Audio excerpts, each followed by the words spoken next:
वलम यकुल्लहु कुफुवन अहद। सदक़ल्लाहुल अज़ीम। इससे पहले हमने साइकोलॉजी के जो स्कूल ऑफ थॉट्स थे वो हमने स्टार्ट किए थे।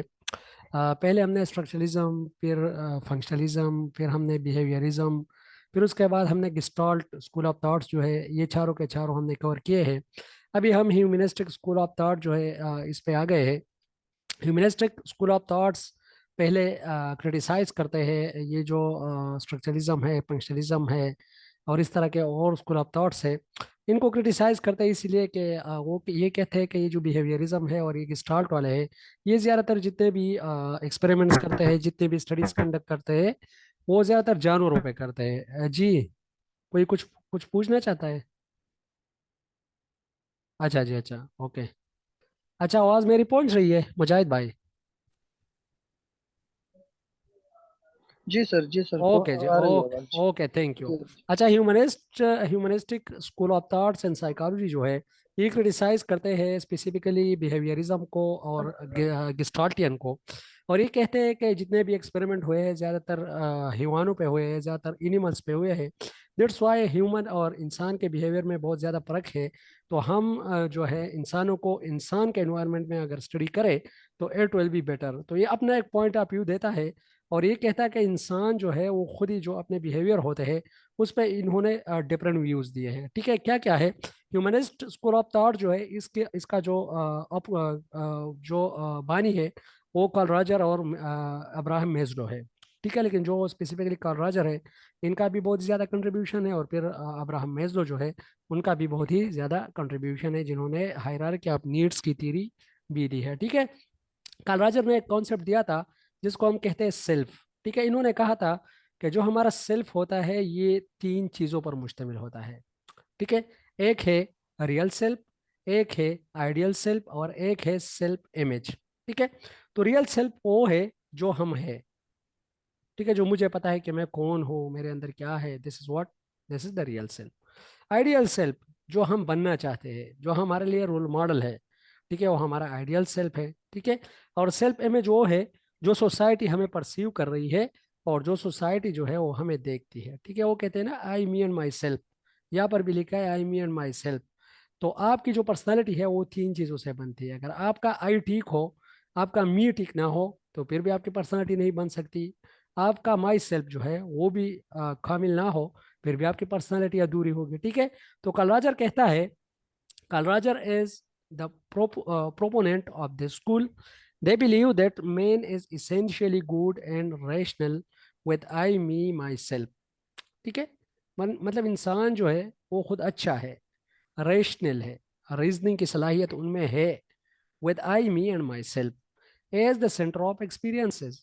The most important striving is self actualization. ठीक है, सेल्फ एक्चुअलाइजेशन जो है वो इंसान में एक ऐसी चीज है जो कि जानवरों में नहीं है और ये इंसान को यूनिक बनाता है जानवरों से।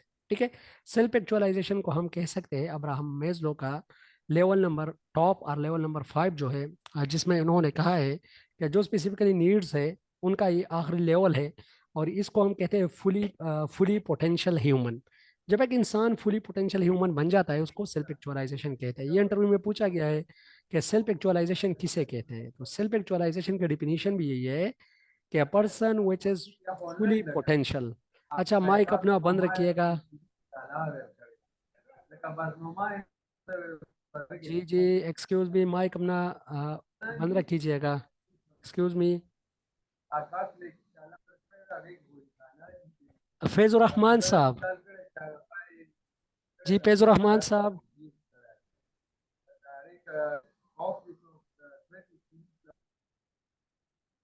ओके जी, चलो मैंने इसको म्यूट भी किया, मेरे ख्याल में वो रिमूव भी उन्होंने किया। अच्छा जी, तो इन्होंने कहा था कि जो सेल्फ एक्चुअलाइजेशन है, मेजो हायरार्किकल नीड्स जो है उनमें सेल्फ एक्चुअलाइजेशन जो है वो स्पेसिफिकली फुल पोटेंशियल ह्यूमन है। ठीक है, जब एक इंसान बिल्कुल ही अपने आखिरी जो फुल पोटेंशियलिटीज है जो अपने आप को फिर एक्सपोज कर सकता हो, उसको हम सेल्फ एक्चुअलाइजेशन कहते हैं। ठीक है, people react to a consistent to their perception of the world. मतलब डिफरेंट लोग जो है वो डिफरेंट तरीक़ों से दुनिया की ये जो परसेप्शन है इसको क्या करते हैं, रिएक्ट करते हैं। ठीक है। Perceived that threats is followed by defence, rigidity, narrowing at perception and defence mechanism. ये बहुत ज्यादा इंपॉर्टेंट है। इन्होंने ये भी कहा है कि जब इंसान जो है वो उसको थ्रेट्स आते हैं, उसको खतरात आते हैं, तो क्या करता है, या तो अपनी डिफेंस करता है, या रिजिडिटी करता है, या नैरोइंग एट परसेप्शन, अपना परसेप्शन जो है नैरो कर। यार प्लीज अपना माइक ऑफ रखिएगा प्लीज, फैजुर रहमान साहब।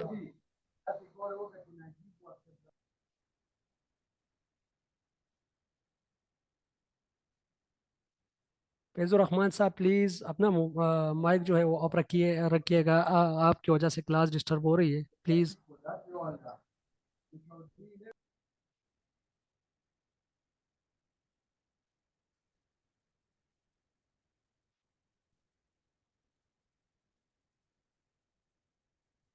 अच्छा जी। अल्लाह के बंदो, थोड़ा तो ख्याल किया करो। चीज़ को ऑन करके आप क्लास को ज्वाइन करके इधर उधर के गपशप लगाते हो, और यहाँ पर क्लास डिस्टर्ब हो रही है। तो इस तरह की चीज़ें साइकोलॉजी में एक ही वर्ड अगर आपको समझ नहीं आती तो फिर तो बाकी मसला बन जाता है। ठीक है। तो ये काइंड रिक्वेस्ट है सबके लिए कि जब आपके इर्द गिर्द आप प्राइवेट स्पीच में बिजी हो तो काइंडली अपना जो माइक है वो ऑफ रखा करो। ठीक है। और जब आप क्वेश्चन करना चाहो या कोई और इशू हो तो आप अपना जो माइक है उसको ऑन किया करो। ठीक है।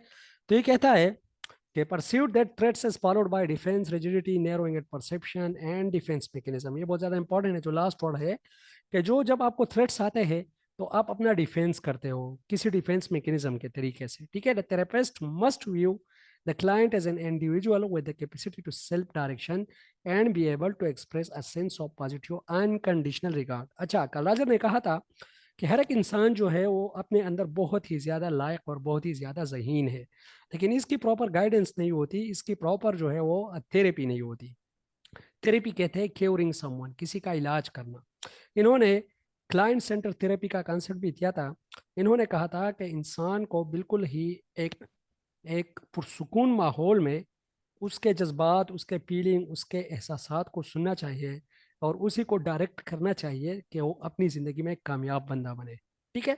तो इन्होंने क्लाइंट सेंटर थेरेपी जो है वो भी दी थी। ठीक है। The therapist must view the client as an individual with the capacity of self direction and to be able to express a sense of positive unconditional regard. ठीक है। अच्छा जी, आगे थोड़ा हम जाते हैं। अच्छा, एग्जिस्टेंशियल स्कूल जो है ये एज सच इतना इम्पोर्टेंट तो नहीं है, और जगह पे तो इतना पढ़ाया नहीं जाता है, लेकिन ये भी उसी ही एग्जिस्टेंशियलिज्म से मैच करता है जो हम पढ़ते हैं स्पेसिफिकली फिलोसफी ऑफ एजुकेशन जो है। एग्जिस्टेंशियलिस्ट क्या कहते हैं, इनके एक दो व्यूज है, व्यू है जो है बहुत ज़्यादा इंपॉर्टेंट है। ये कहते हैं कि ये जो इंसान है ये इसकी free will, free choice, freedom, इन पे बात करता है कि इंसान को बिल्कुल फ्री विल दे दो, फ्री विल चॉइस दे दो, इनको चूज करने दे दो, इनको खुद ही ये चूज करेगा, फ्री होगा। ठीक है। और इसी तरह ये एक सक्सेसफुल बंदा बनेगा।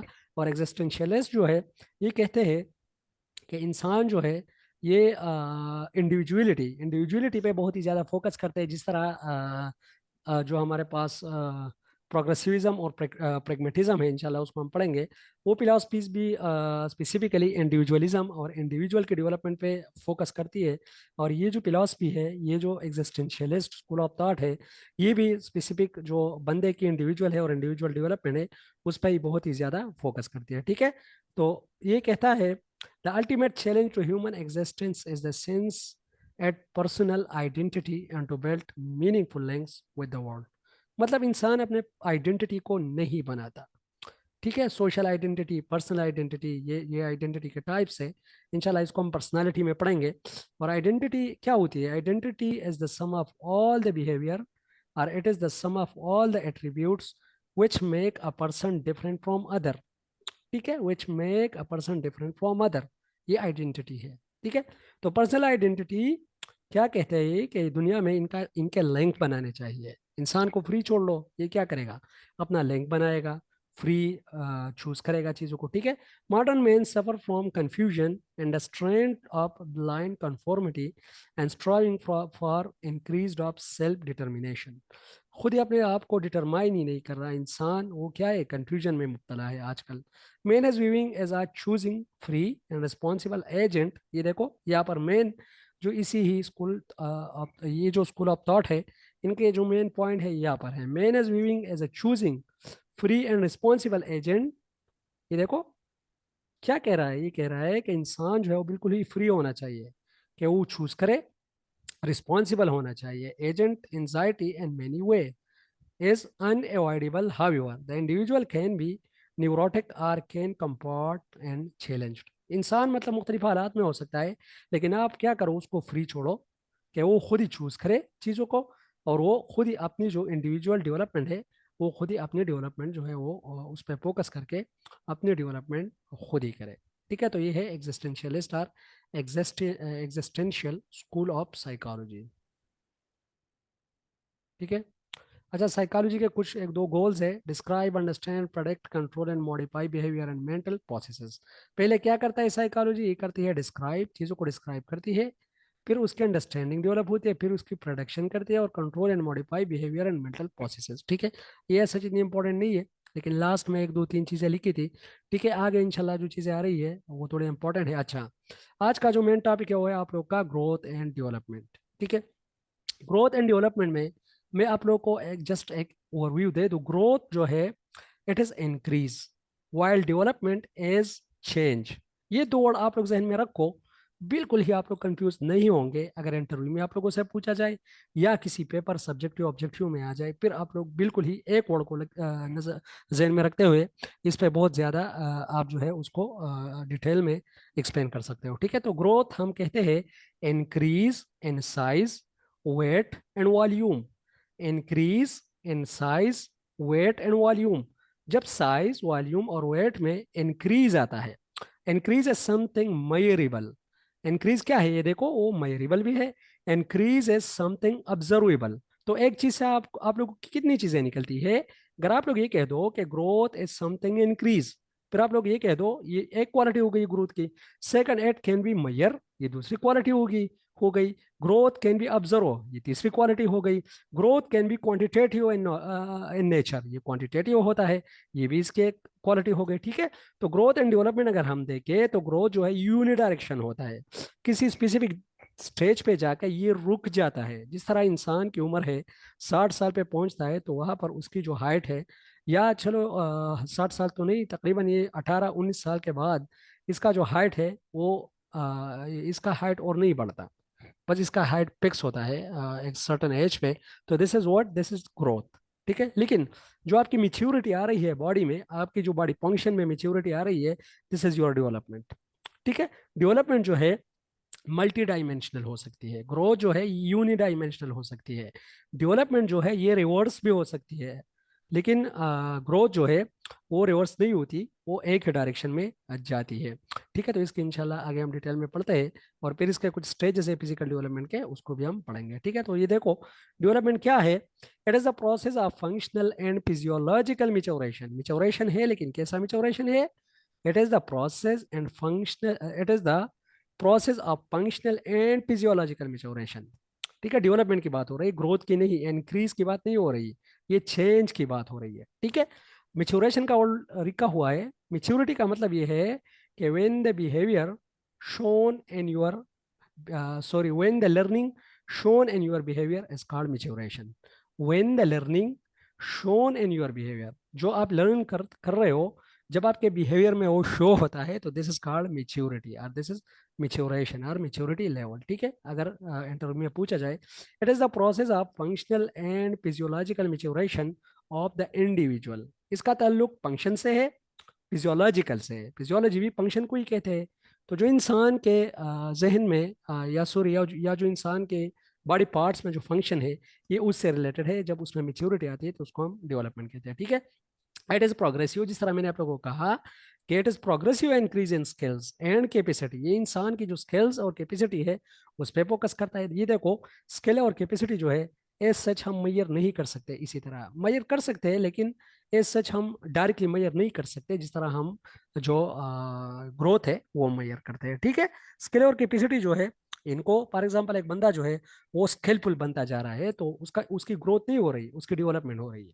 या फॉर एग्जांपल हम किसी को ट्रेनिंग दे रहे हैं, तो इसका मतलब है कि उसकी कैपेसिटी बिल्डिंग जो है ये भी उसकी डेवलपमेंट है, ये ग्रोथ नहीं है। ठीक है। It is related to maturation of and myelination of the nervous system. Myelination कहते हैं जब आपकी जो जो दिमाग होते हैं उसकी जब मेच्योरिटी आ जाती है, जब जब वो मिच्योर होना शुरू हो जाते हैं, उसको हम माइलिनेशन कहते हैं। मेरे ख्याल में ये जो माइलिन शीट्स होते हैं इंसान के दिमाग के अंदर, जब वो मिच्योर होना शुरू हो जाते हैं, तो दैट्स मीन कि माइलिनेशन हो रही है। माइलिनेशन मीन कि जब आपकी जो मेंटल डेवलपमेंट है इसको हम माइलिनेशन कहते हैं। ठीक है।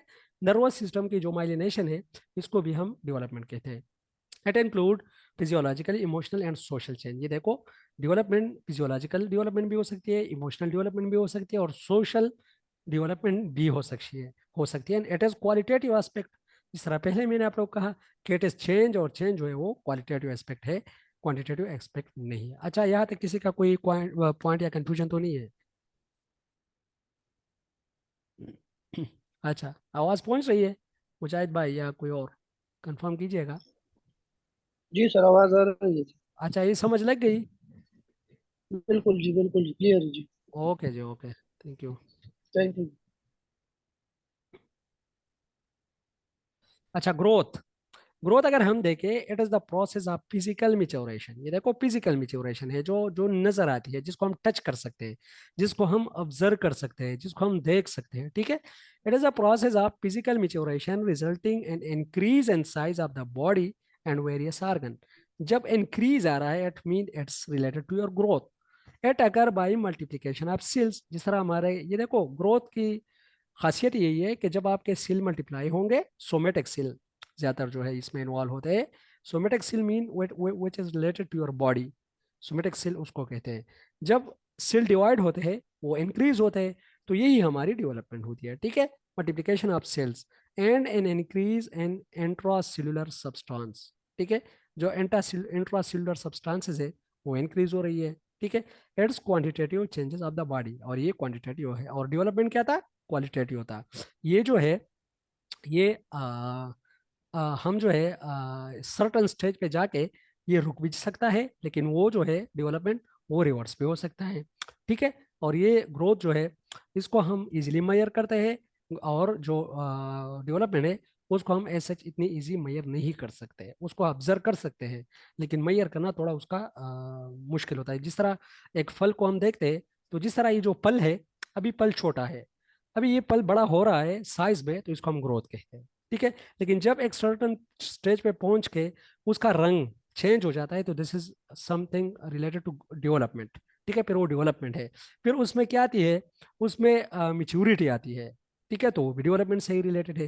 लेकिन ये जो ग्रोथ है ये सर्टन स्टेज पे जाके रुकेगा, आगे जाएगा नहीं। एक पल है, किसी सर्टन स्टेज पे जाके वो जितना हो सकता है उसकी ग्रोथ वो हो गई, फिर वो स्टॉप हो गई। फिर उसमें और चेंजेस आते हैं, जिस तरह उसका जो जायका है वो चेंज हो रहा है, this is related something to development.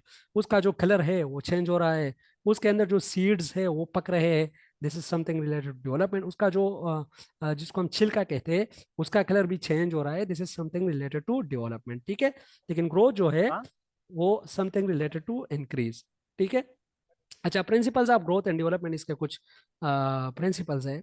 ठीक है। हम देखते हैं कौन कौन से है। अच्छा, एक है सिपालो कॉडल और एक है प्रॉक्सिम। प्लीज अपना अपना माइक ऑफ कीजिएगा प्लीज। जी प्लीज रहमान से please keep your mic off please.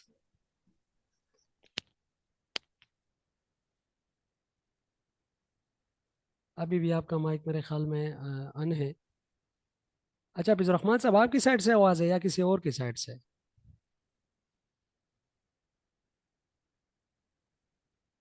अच्छा जी, ओके। तो ये जो प्रिंसिपल्स है, ये है सिपेलो कार्डल और एक है प्रोक्सिमो डिस्टल। जब सिपेलो कार्डल किसे कहते हैं? आगे आ रही है, बहुत ही सिंपल सी चीजें है। अच्छा, ये देखो, सिपेलो कार्डल डायरेक्शन इंक्रीज की बात कर रहा है। ये देखो, the process of cephalocaudal direction from head down to tell.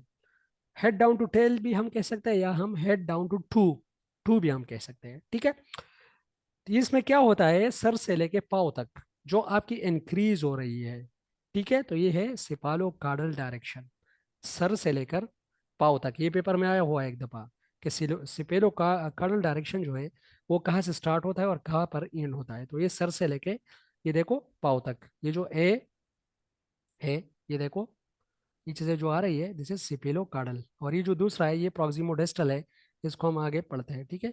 ये फर्स्ट आप लोग देख रहे हो, ऊपर से सर से लेकर नीचे तक, और फिर नीचे पाव पाव तक, ये क्या हो रहा है, इसमें इंक्रीज हो रहा है, हाइट बढ़ रही है, ठीक है। Cephalocaudal direction, the process of cephalocaudal direction from head down to tail, this mean that improvement in structure and function come first in the head region. पहले इंसान के जो दिमाग है वो उसकी मेच्योरिटी हो जाती है, जिस तरह इंशाल्लाह आगे हम पियाजे पढ़ेंगे। पियाजे कहता है कि इंसान के जो दिमाग है वो 2 साल तक कंप्लीट हो जाते हैं, और फिर जो लैंग्वेज डेवलपमेंट है वो भी 2 साल तक कंप्लीट हो जाती है, लैंग्वेज डेवलपमेंट, ठीक है। लैंग्वेज के बारे हम पढ़ेंगे, लैंग्वेज और कॉग्निशन दोनों को हम इंशाल्लाह साथ साथ लेके जाएंगे, क्योंकि ये दोनों चीज़ें बहुत ही ज़्यादा इंपॉर्टेंट है कि लैंग्वेज डेवलपमेंट और ये जो कॉग्निटिव डेवलपमेंट है, जो इंसान की सोच और थिंकिंग है, इनका इनका आपस में क्या ताल्लुक है। एक जो है पियाजे कहता है कि पहले कॉग्निटिव डेवलपमेंट होती है, बाद में जो हमारी लैंग्वेज है उसकी डेवलपमेंट होती है। जबकि वाइगास की उसको क्रिटिसाइज करता है, वाइगास की कहता है कि नहीं, पहले इंसान की जो लैंग्वेज है वो डेवलप होती है, देन उसके बाद लैंग्वेज को यूज करते हुए उसकी जो मेंटल डेवलपमेंट है, वो कॉग्निटिव डेवलपमेंट है, वो होती है, ठीक है। दोनों एक दूसरे को क्रिटिक भी करते हैं, किस तरह, बहुत ही इंटरेस्टिंग चीज़ है, इंशाल्लाह आगे हम पढ़ेंगे। तो ये कह रहा है कि सिपालो कार्डल, जो पश्तू स्पीकर है, सिपालो मतलब सी फ्रॉम सर, जिसको हम हेड कहते हैं, ठीक है। तो जो सर से स्टार्ट होता है सिपालो कार्डल, सर से लेके पाँव तक, ठीक है, या हेड से लेके पाँव तक, पाँव के डायरेक्शन तक जो है, सी पार एस, एस के लिए है, और एस पार सर, ठीक है। तो इसमें भी सर आता है, और सर को भी सर कहते हैं हम पश्तो में। तो जो ऊपर से नीचे आएगा, हेड से टू तक, या टेल तक, या पाँव तक, तो इसको हम सिपालोकार्डल डायरेक्शन कहते हैं, ठीक है। अच्छा, एक है प्रोक्सिमो डिस्टल, ये देखो, प्रोक्सिमो डिस्टल मीन फ्रॉम सेंटर, जो आप लोग का सेंटर है, ये देखो सेंटर में जो लकीर सी खींची गई है, जो आपका बिल्कुल नाक है, उस पे उसकी तरफ गया है, ये बिल्कुल सेंटर से जो आपकी बॉडी में चेंजेस आ रहे हैं, ठीक है। जिस तरह इंसान मोटा हो जाता है, दुबला बन जाता है, ठीक है, उसके जो मसल्स है वो स्ट्रांग बन जाते हैं, तो ये भी एक प्रोक्सिमो डिस्टल डायरेक्शन है, ठीक है। The process and proximodistal from centre to midline to periphery direction, development proceed from near to far. Near to far मतलब बिल्कुल ही नजदीक से स्टार्ट होता है, नियर से, और फॉर दूर तक चला जाता है। आउटवर्ड, ये आउटवर्ड होता है from central axis of the body, ये देखो आउटवर्ड है ना, ये चेस्ट क्यूटी जहाँ पर है, और जहाँ पर ये बिल्कुल ही एब्डोमेन है, और नीचे जिस तरह ये पेल्विस और पेल्विक एरिया है, तो यहाँ से बिल्कुल स्टार्ट होता है और बिल्कुल आउटवर्ड जाता है, डाउनवर्ड नहीं जाता, आउटवर्ड जाता है, ठीक है। टुवर्ड एक्सट्रीमिटीज, एक्सट्रीमिटीज क्या है हमारी, ये जो हमारी उंगलियां है, हाथ की उंगलियां है, ये एक्सट्रीमिटीज है। या हमारी जो ये सर के बिल्कुल टॉप का हिस्सा है, ये भी एक्सट्रीमिटीज है। या जो हमारे पाँव के ये बिल्कुल उंगलियां है, ये भी हमारे एक्सट्रीमिटीज में आते हैं। और जिस तरह ये बटक्स के साइड्स बिल्कुल ही जो नजर आ रहे हैं आप लोगों को, ये यू शेप में, ये जो उल्टा यू लिखा है यहाँ पर, अगर आप लोग ये हमारी एक्सट्रीमिटीज है, मतलब इससे आगे तो कोई बाउंड्रीज नहीं है।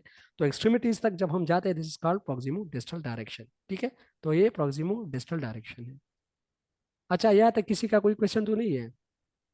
अच्छा, general to specific, general to specific का मतलब ये है कि जब इंसान की कॉग्निटिव डेवलपमेंट और लैंग्वेज डेवलपमेंट ये आ जाती है, और इंसान कुछ चीजें करना सीख जाता है, तो हम उसको, वो फिर क्या करता है, एक जनरल सी चीज को स्पेसिफिक की तरफ जाता है, जिसको हम डिडक्टिव भी कहते हैं, या कहते हैं, ये देखो, children use their cognitive and language skills to reason and solve problem, ये तो इजी है।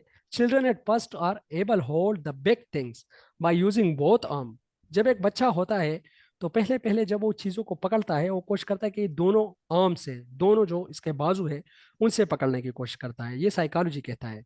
In the next part, able to hold thing in a single hand, फिर जब वो और भी मिच्योर हो जाता है, वो एक ही हाथ में चीज़ों को पकड़ना सीख जाता है।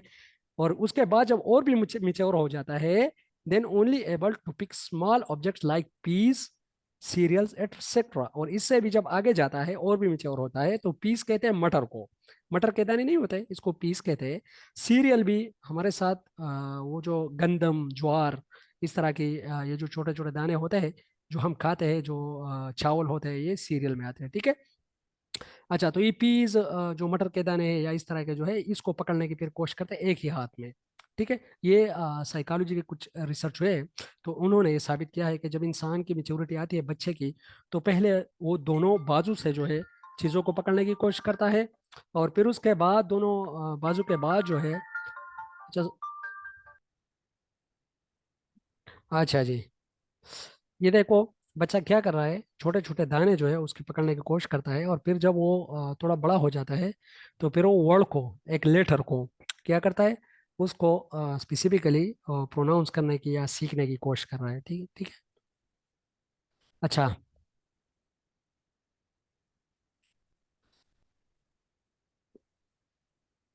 ओके जी, ये तो इतने नहीं है। Factor influencing growth and development, कौन कौन से फैक्टर है जो डेवलपमेंट और ग्रोथ जो है उसको इन्फ्लुएंस करता है, ठीक है। इसमें एक तो जेनेटिक फैक्टर्स है। Three type of broad factor जो है ये ग्रोथ और डेवलपमेंट को इफेक्ट करता है। एक है जेनेटिक फैक्टर, एक है प्री नाटल फैक्टर, और एक है पोस्ट नाटल फैक्टर, ठीक है। जब बच्चा पैदा नहीं हुआ होता है तो उसको हम प्री नाटल फैक्टर कहते हैं। जब बच्चा पैदा होता है तो उसको हम पोस्ट नाटल फैक्टर कहते हैं, ठीक है। प्री नाटल फैक्टर जो है वो 9 मंथ का है। जो 9 मंथ बच्चा माँ के पेट में होता है तो वो प्री नाटल फैक्टर है। और पोस्ट नाटल फैक्टर उसके बाद जो है वो पोस्ट नाटल फैक्टर है। और जो जेनेटिक फैक्टर है वो हेरिडिटी के जरिए जो आते हैं उसको हम जेनेटिक फैक्टर कहते हैं, ठीक है। प्री नाटल में जो है हमारे पास ये देखो, बच्चा अगर फॉर एग्जांपल माँ के पेट में है तो उसमें भी कुछ फैक्टर ऐसे हैं जो उसको इफेक्ट कर सकते हैं, उसकी डेवलपमेंट और उसकी जो ग्रोथ है, ठीक है। उसमें क्या है, intra uterine environment is an important predominant factor for growth and development. Intra uterine, ये देखो यूटेरस के एंटर जो मतलब फॉर एग्जांपल एक बच्चा जो है अभी माँ के गोद में है तो वहां पर भी कुछ फैक्टर इस तरह है जो उनको असरअंदाज कर रहे हैं उसकी ग्रोथ और डेवलपमेंट को, ठीक है। Various conditions influence the foetal growth in utero, uterus की बात कर रहा है। फीटल ग्रोथ का मतलब है फीटल, जब बच्चा माँ की गोद में होता है तो उसको हम फीटल कहते हैं, ठीक है। तो वहां पर क्या होता है, इसकी जो इफेक्ट है कुछ ऐसे फैक्टर आ सकते हैं जो इसको इफेक्ट कर सकता है, ठीक है। उसमें क्या क्या है ये देखो। एक है maternal mall nutrition, mall nutrition mean deficiencies of nutrients. जब माँ अच्छा खुराक या बैलेंस खुराक नहीं खाती तो उससे बच्चे की जो सेहत होती है उसमें डायरेक्टली असर पड़ता है। इसको हम मेटरनल माल न्यूट्रिशन कहते हैं। या एक चीज़ को ज़्यादा खा रही है और दूसरे को नहीं खा रही, जिस तरह हमारे विटामिन है, विटामिन ए बी सी, ये सारे विटामिन जो है ये बैलेंस डाइट में लेने चाहिए, ठीक है। मेटरनल इन्फेक्शन, अगर अंदर कोई इन्फेक्शन है, ठीक है, तो फिर बाद में जाके नमूदार होती है और जो डेवलपमेंट और जो ग्रोथ है वो स्टॉप हो जाती है, ठीक है। मेटरनल सब्सटेंस अब्यूज, अगर कोई ड्रग वगैरह माँ यूज़ करती है तो उससे भी बच्चे की जो सेहत है वो ख़राब हो सकती है। हार्मोन्स, जो हार्मोन्स है, हार्मोन्स से भी जो मुख्तलिफ हार्मोन्स की जो फॉर एग्जांपल प्रॉपर फंक्शन नहीं कर रहे तो वो भी हम इससे भी इफेक्ट हो सकता है बच्चा। मिसलिनियस का मतलब है और भी ज़्यादा फैक्टर हो सकते हैं, ठीक है। तो ये ज़्यादा फैक्टर जो होते हैं ये प्री नाटल स्टेज से रिलेटेड है, ठीक है। पोस्ट नाटल से क्या है, फॉर एग्जांपल बच्चा बच्चा अभी दुनिया में आ गया है तो इसके बहुत ही ज़्यादा और भी फैक्टर है जो इसको इफेक्ट कर सकते हैं। ग्रोथ पोटेंशियल, ठीक है। ग्रोथ पोटेंशियल मीन कुछ बच्चे इस तरह होते हैं जो जल्दी ग्रो नहीं कर जाते हैं, इसको ग्रोथ पोटेंशियल कहते हैं, ठीक है। कुछ बच्चे इस तरह होते हैं जो जल्दी उसका उम्र कम होता है लेकिन हाइट उसकी ज्यादा होती है, ठीक है, तो इसका ग्रोथ पोटेंशियल है। न्यूट्रिशन, अच्छा कुछ बच्चे इस तरह भी होते हैं जिसकी साइकोलॉजिकल एज जो है वो जिसका मेंटल एज है वो थोड़ा कम होता है या ज़्यादा होता है उम्र के लिहाज से, और उम्र उसका कम या ज़्यादा होता है, मतलब उसके लिहाज से वो अक्सर बच्चे की उम्र कुछ इस तरह होता है कि 7 7 और 8 ईयर का होता है, लेकिन उसका जो दिमाग है वो 2 और 3 साल के बच्चे के बराबर होते हैं, ठीक है। तो ये ग्रोथ पोटेंशियलिटीज है सारे। न्यूट्रिशन, बहुत ही ज़्यादा इंपॉर्टेंट है। हम अक्सर ये बैलेंस डाइट नहीं खाते, इसकी वजह से ये भी मसला आता है, और स्पेसिफिकली जो माएँ होती है उसकी वजह से बहुत ज़्यादा मसला आता है। ठीक है, चाइल्डहुड इलनेस, अगर फॉर एग्जांपल बीमारी आ गई, ठीक है, ये भी एक मसला है। फिजिकल एनवायरनमेंट भी एक मसला है जो इस पे असर कर रहा है। साइकोलॉजिकल एनवायरनमेंट भी बहुत ही ज़्यादा इंपॉर्टेंट है यहाँ पर। ठीक है, कल्चरल इन्फ्लुएंस भी बहुत ज़्यादा इंपॉर्टेंट है। सोशल इकोनॉमिक, अच्छा, कल्चरल इन्फ्लुएंस का मतलब ये है कि अक्सर पहले दौर का, मैं अगर आप लोग को एक एग्जांपल दे दूं, तो वहाँ पर क्या होता था, वो जो वुमेन को डिस्करेज किया जाता था, और जो बच्चियाँ पैदा होती थी तो उसको जिंदा वो दफनाया जाता था। तो इस तरह की चीज़ों को, ये कल्चर में चीज़ें होती है। तो फिर क्या करते थे, जो बच्चे पैदा होते थे और ज़्यादातर जो स्पेसिफिकली फीमेल होती थी, और हम अक्सर कल्चर में, अगर आप लोग कहते होते हैं, डबल स्टैंडर्ड यूज़ करते हैं। जब एक फॉर एग्जांपल एक भाई और एक बहन है, दोनों स्कूल जाते हैं, जब आते हैं तो क्या क्या होता है, जो भाई है उसके लिए अच्छा खाना, जो बहन होती है वो बेचारी तो खाना या तो खाती खाती है या बस जस्ट खिदमत ही करती रहती है। ठीक है, और इस तरह की अगर हम और भी चीज़ें देखें, एक पेट्रियार्कल सोसाइटी है, माइंड ना कीजिएगा आप लोग, लेकिन है, चीज़ें बहुत ज़्यादा एग्जिस्ट इस तरह करती है। और अगर हम देखें तो विरासत में हम उसको हिस्सा नहीं दे रहे, तो इससे जाहिर बात है इसके जो डेवलपमेंट है उस पर तो असर पड़ रहा है। ठीक है, तो ये भी पोस्टनाटल फैक्टर में आ सकता है। सोशो इकोनॉमिक स्टेटस, ये भी वहाँ से डायरेक्ट डायरेक्ट उसी चीज़ को टच कर रही है। Climate and season, climate and season भी बहुत ही ज़्यादा इंपॉर्टेंट है। अगर बहुत ही ज़्यादा सर्दी है, बहुत ही ज़्यादा गर्मी है, तो वहाँ पर जो डेवलपमेंट और ग्रोथ है उस पर असर पड़ेगा। प्ले एंड एक्सरसाइज, ये तो बहुत ही ज़्यादा इंपॉर्टेंट है, इसके इंपॉर्टेंस तो आप लोग डिनाई नहीं कर सकते। Birth order of the child, birth order of the child भी बहुत ज़्यादा इंपॉर्टेंट है। अगर बच्चा, फॉर एग्जाम्पल एक बच्चा हो गया और वो अभी 9 साल का है, या अभी सॉरी, अगर वो 9 मंथ का है और 10 मंथ का है, और डायरेक्ट उसके पीछे एक और भी आ गया, जिस तरह हमारे पठान, खपा ना हूँ, मैं खुद भी पठान हूँ, सॉरी टू से, लेकिन हम अक्सर इस तरह करते हैं कि एक बच्चा 9 और 10 महीनों का होता है और डायरेक्ट एक दूसरा भी आ जाता है, तो वो जो दूसरा बच्चा होता है, साइंस भी प्रूव करता है कि जो मिल्क की क्वालिटी है वो भी ख़राब हो जाती है, और सेकंड, बच्चे की जो डेवलपमेंट है उस पर बहुत ही वर्स इफेक्ट होता है। ठीक है, birth order of the child, intelligence भी ये भी बहुत ही ज़्यादा इंपॉर्टेंट है। हार्मोनल इन्फ्लुएंस, जब hormones specifically Me gusta mucho. Proper काम नहीं करते तो उस पर भी बहुत ही ज़्यादा Me sale con esa la मसला tiene. आता है। Gusta Sarajevo. एक्सक्यूज मी, आप लोगों की जो प्राइवेट बातें हैं वो बिल्कुल ही हम सुन रहे हैं। अपना माइक ऑफ कीजिएगा प्लीज़। कौन है? हबीबुर रहमान साहब का माइक ऑन है, और एक जो है फीजुर रहमान साहब का। अच्छा जी, okay, thank you, mike off रखा करो। अच्छा, जेनेटिक फैक्टर्स भी कुछ है। फॉर एग्जांपल एक ऐसी बीमारी है जो दादा में है, वो नवासे में नमूदार होती है। ठीक है, या फॉर एग्जांपल एक ऐसी बीमारी जो माँ में है वो बच्चे में पैदा हो गई। ठीक है, ये भी बहुत ही ज्यादा जेनेटिक फैक्टर्स है। Genetic predisposition is the important factors which influence the growth and development of children. इस तरह होता है, अलील होते हैं, कुछ जीन्स होते हैं जो ऑन द स्पॉट एक्सप्रेस नहीं कर पाते। फॉर एग्जांपल मैं आप लोग को एग्जांपल दे दूं, अगर एक दादा है और उसके जो उसको कैंसर है, खुदा न खास्ता, या चलो कैंसर तो नहीं, वो तो जेनेटिक डिजीज नहीं है, लेकिन अगर ऐसी जेनेटिक डिजीज है जिसके बच्चे नहीं है, चलो इसको हम देखते हैं, और फिर उसका एक नवासा और उसका एक पोता इस तरह आ गया कि उसकी भी वही डिजीज है जो सैंपल उसके थे, तो ये जेनेटिकली यहाँ पर ट्रांसफर होते हैं। और जो जीन होते हैं, चूंकि जीन्स आप लोगों ने पढ़े होंगे बायोलॉजी से, जो रिलेटेड स्टूडेंट है वो फियर में काम करते हैं। एक डोमिनेंट होता है और एक रिसेसिव होता है। जो डोमिनेंट होता है वो अपने आप को एक्सप्रेस करता है, और जो रिसेसिव होता है तो वो पड़ा रहता है बॉडी के अंदर। तो बाद में जाके अगर उसे मौका मिलता है तो वो अपने आप को एक्सप्रेस करता है। तो इसीलिए वही जीन फॉर एग्जांपल माँ से बच्चे की तरफ आ गई, बच्चे से फिर उसके बच्चे की तरफ आ गई, और इसी तरह माँ से नवासे तक मुंतकिल हो गई, और फिर वो एक्सप्रेस हो गई। तो मीन का ये जो जेनेटिक फैक्टर्स है ये भी इसमें बहुत ज्यादा इन्वॉल्व है। तो यहाँ पर सेक्स का भी बहुत ज्यादा रोल है। सेक्स